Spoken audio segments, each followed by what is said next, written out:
16 सुविचार। कोई तुम्हें कमजोर समझे, इससे पहले तुम्हें शिक्षा के महत्व को समझना होगा। स्वाभिमान से जीने के लिए पढ़ाई करो। शिक्षा ही इंसानों का सच्चा आभूषण है। अज्ञानता को तुम धर दबोचो, मजबूती से पकड़कर पीटो और उसे अपने जीवन से भगा दो। स्त्रियां सिर्फ रसोई और खेत पर काम करने के लिए नहीं बनी है, वो पुरुषों से बेहतर कार्य कर सकती है। पत्थर को सिंदूर लगाकर और तेल में डुबोकर जिसे देवता समझा जाता है, वह असल में पत्थर ही होता है।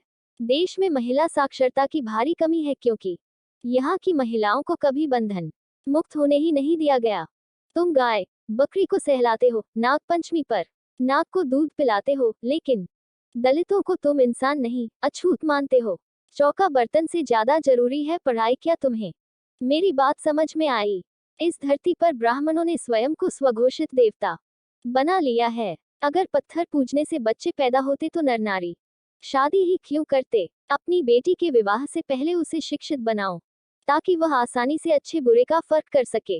किसी समाज या देश की प्रगति तब तक असंभव है जब तक वहां की महिलाएं शिक्षित ना हो। आखिर कब तक तुम अपने ऊपर हो रहे अत्याचार को सहन करोगी? देश बदल रहा है, इस बदलाव में हमें भी बदलना होगा। शिक्षा का द्वार जो पितृसत्तात्मक विचार ने बंद किया है, उसे खोलना होगा। जाओ, जाकर पढ़ो लिखो, मेहनती बनो, आत्मनिर्भर होकर काम करो, ज्ञान और धन एकत्रित करो। ज्ञान के बिना सब खो जाता है। ज्ञान के बिना हम जानवर बन जाते हैं, इसलिए खाली मत बैठो, जाओ जाकर शिक्षा ग्रहण करो। मेरी कविता को पढ़ सुनकर यदि थोड़ा भी ज्ञान प्राप्त हो जाए तो मैं समझूंगी मेरी मेहनत सार्थक हो गई। मुझे बताओ सत्य निडर होकर कि कैसी है मेरी कविताएं, ज्ञान परख, यथार्थ, मनभावन या अद्भुत? तुम ही बताओ।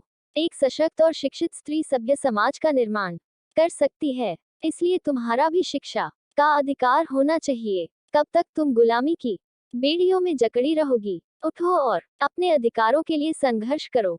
DKDSTORY